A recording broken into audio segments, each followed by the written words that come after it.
Hello everyone, I am Yash here. Final revision में आपका स्वागत है। और आधुनिक भारत के इतिहास के डिस्कशन की सीरीज़ में अब तक हमने ब्रिटिशर्स की एजुकेशनल पॉलिसीज़ देख ली थी। तो उसके बाद का हमारा टॉपिक होगा आज का जनजातियों का विद्रोह। भारत में ब्रिटिश इरा में जनजातियों ने आखिर विद्रोह क्यों किया, इसका सबसे पहले हम कारण देखते हैं। तो सबसे पहले यदि आर्थिक कारणों की बात करते हैं तो देखते हैं कि ब्रिटिशर्स की भूराजस्व नीति के चलते जमींदारों और महाजनों का प्रभाव बढ़ रहा था, जिसके चलते कृषक और आदिवासी जो हैं वो भूमि से बेदखल कर दिए जाते थे। और जो ब्रिटिशर्स थे वह जनजातियों पर कर आरोपित करने लगे थे, जैसे मदिरा पान पर कर। और तो और ब्रिटिशर्स उनके परंपरागत रीति रिवाजों और अधिकारों पर भी इंटरफेयर करने लगे थे। साथ ही जो जंगल होते थे, वन होते थे, उनको सरकारी संपत्ति घोषित कर दी गई थी। और इससे हुआ क्या कि जनजातियों का जो परंपरागत अधिकार था जंगलों पर वो समाप्त हो गया था। तो ये तो जनजातियों के असंतुष्ट होने के कुछ आर्थिक कारण की बात हुई। अब आगे बात करते हैं कि प्रशासनिक कारण क्या थे। तो ब्रिटिशर्स ने इन जनजातीय क्षेत्रों में पुलिस थाना बनवाना, रेलवे, सैन्य छावनियाँ और यहाँ पर कानूनों को लागू करना प्रारंभ कर दिया था, जिससे जनजातियों को वहाँ से विस्थापित होना पड़ता था। और ब्रिटिशर्स का जनजातियों की लाइफ में इंटरफेरेंस भी बढ़ रहा था इसके माध्यम से। फिर आगे बात करते हैं कि कुछ हद तक सामाजिक सांस्कृतिक नीतियाँ भी जो थीं ब्रिटिशर्स की, वो इन विद्रोहों को जन्म देने में कारगर सिद्ध हुई। तो जो ब्रिटिशर्स थे वह अपने कानूनों के माध्यम से जनजातियों के धार्मिक रीति रिवाजों पर हस्तक्षेप करते थे और इन आदिवासियों को असभ्य कहकर इनके धर्म परिवर्तन पर भी बल देते थे।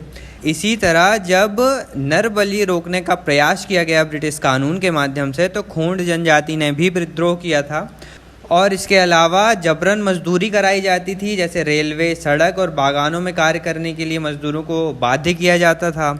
और इन्हीं सब कारणों से जनजातियां असंतुष्ट होती रहीं और उन्होंने विद्रोह किया अपने हक को बचाने के लिए, अपने जंगलों पर अधिकार को बचाने के लिए।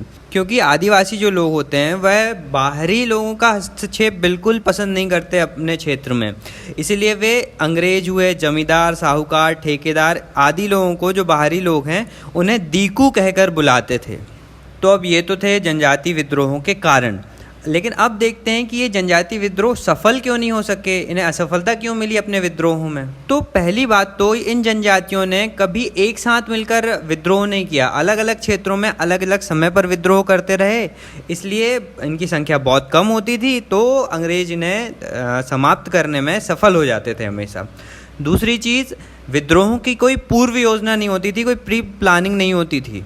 और तो और ये जनजातियाँ परंपरागत हथियारों से लड़ते थे, जैसे तीर कमान हुए, और अंग्रेज़ों के पास तो उनके आधुनिक हथियार थे, जैसे बंदूकें, तोपें आदि।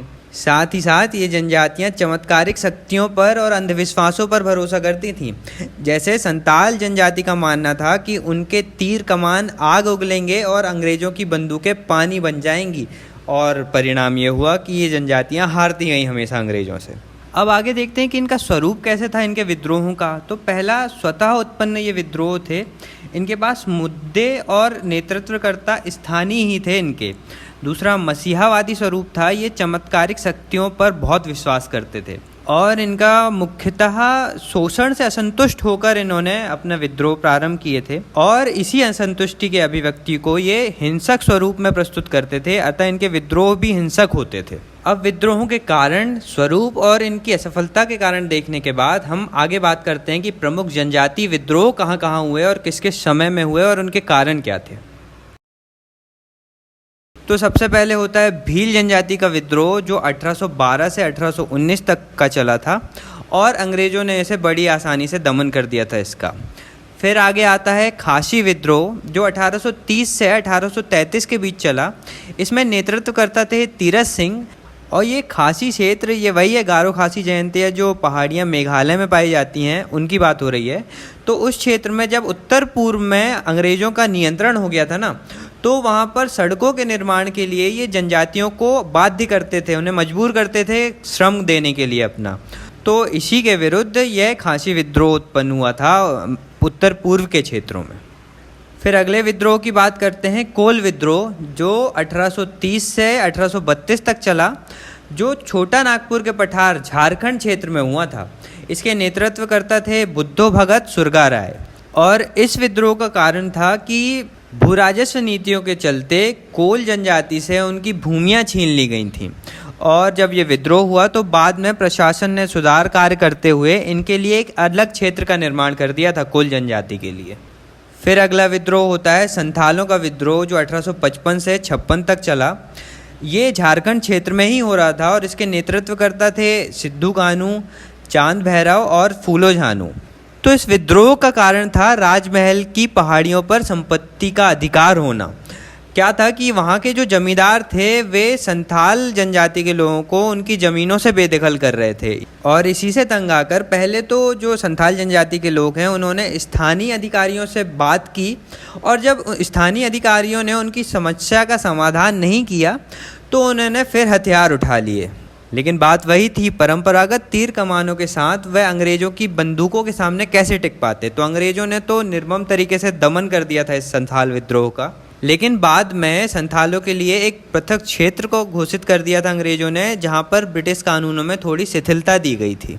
अब यदि अगले विद्रोह की बात करें तो वो था रामदंडू विद्रोह, जो 1884 में हुआ जयपुर के क्षेत्र में। इसका नेतृत्व राजन अनंत नैया कर रहे थे और ये ब्रिटिश कानूनों से या ब्रिटिश नीतियों से असंतुष्ट होकर विद्रोह कर रहे थे। राजन अनंत नैया कहते थे कि यदि मुझे सैनिक और शस्त्रों की सहायता मिल जाए तो मैं राम की भूमिका निभाने के लिए तैयार हूँ। लेकिन हुआ वही, इस विद्रोह का भी अंग्रेज़ों ने दमन कर दिया आसानी से। फिर अगला विद्रोह आता है मणिपुर विद्रोह, जो 1891 में हुआ। इस विद्रोह का कारण यह था कि जो मणिपुर के क्षेत्रीय शासक थे वहाँ की जनजाति इन्हीं शासकों को कर अदा करती थी, लेकिन अंग्रेज़ों का कहना था कि सभी मणिपुर की जनजातियाँ अंग्रेज़ों को कर अदा करेगी, ना कि मणिपुर के शासक को। तो हुआ यूँ कि 20वीं सदी में मणिपुर के जो जनजाति नेता थे जेदोनांग, उन्होंने हरका धार्मिक आंदोलन चलाया जिसमें उन्होंने युवकों को संगठित किया और वहीं से क्रांतिकारी गतिविधियां करना प्रारंभ की और विद्रोह का आरंभ किया। लेकिन इनकी क्रांतिकारी गतिविधियों को देखकर ही 1930 में अंग्रेज़ों ने इन्हें फांसी दे दी। फिर जेदोनांग के बाद आती हैं नागा जनजाति की रानी गौंडिल्यू। इन्होंने आंदोलन का नेतृत्व प्रारंभ किया और आगे चलकर गांधीवादी पद्धति से सविनय अवज्ञा आंदोलन में भी जुड़ी, लेकिन इन्हें 1932 में गिरफ्तार कर लिया जाता है और फिर ये जेल से 1947 में आज़ादी के बाद रिहा होती हैं और इनके कार्यों की वजह से ही इन्हें जवाहरलाल नेहरू ने रानी की उपाधि दी थी। फिर एक बड़े पैमाने में अगला विद्रोह होता है मुंडा विद्रोह, जो 1899 में होता है। इसे उल्गन विद्रोह या महान हलचल भी कहा गया। इस विद्रोह के नेतृत्व करता थे बिरसा मुंडा और राजनीतिक कार्यक्रम के प्रमुख हुआ करते थे दीनका मुंडा। अब ये जो विद्रोह था ये सामाजिक, धार्मिक, राजनीतिक स्वरूप से युक्त था। कैसे? तो इसके जो लक्ष्य थे वो थे शोषण मुक्त समाज की स्थापना करना, एकेश्वरवाद पर बल देना और अकाल व बीमारी से पीड़ितों की सेवा करना, तथा साथ ही साथ ये अंग्रेज़ों को कर ना देने का भी समर्थन करते थे और अंग्रेज़ों से हटकर एक मुंडा राज्य की स्थापना की भी सोच रखते थे।